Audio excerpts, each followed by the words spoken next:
बेगम जो होगी वो तो अपनी बेटी को घर लेकर जाने के लिए तैयार हो जाएगी, आयला रोकेगी, लेकिन शमसा बेगम बिल्कुल नहीं रुकेगी। वो आयला को घर लेकर चली जाएगी और ऑन जो है वो तो तलाक की बात कर चुका है। अब जो आयला होगी वो उनसे कहेगी कॉल करके कि ऑन प्लीज़ मुझे तलाक नहीं देना, मैं तलाक लेना नहीं चाहती।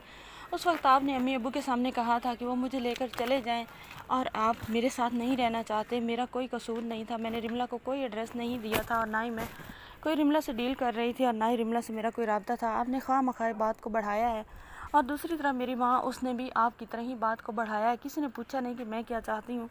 अब ऑन जो होता है वो आयला से कहता है कि तुम क्या चाहती हो, तुम तो पहले दिन से चीख चीख के बता चुकी हो कि तुम मेरे साथ नहीं रहना चाहती। मैं एक तुम्हारे घर में तुम्हारे टुकड़ों पर पला हुआ लड़का हूँ और ना तुम्हारी माँ मुझे सर का ताज बना सकती है और ना ही तुम। तो आयला जो होती है वो ऑन से कहती है कि प्लीज़ अब इन बातों का फ़ायदा नहीं है, तुम भी छोड़ दो ये बातें और भूल जाओ, मैं भी इन बातों के बारे में बिल्कुल नहीं सोचती।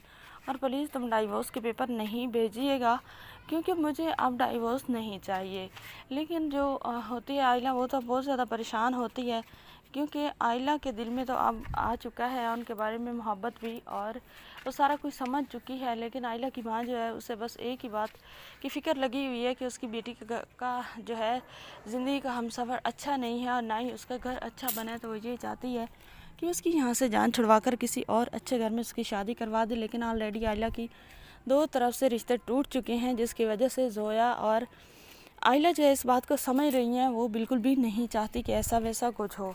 आने वाली एपिसोड में आपको ये सब दिखाया जाएगा। चैनल पर नहीं तो वीडियो को लाइक शेयर, चैनल को सब्सक्राइब कर दें।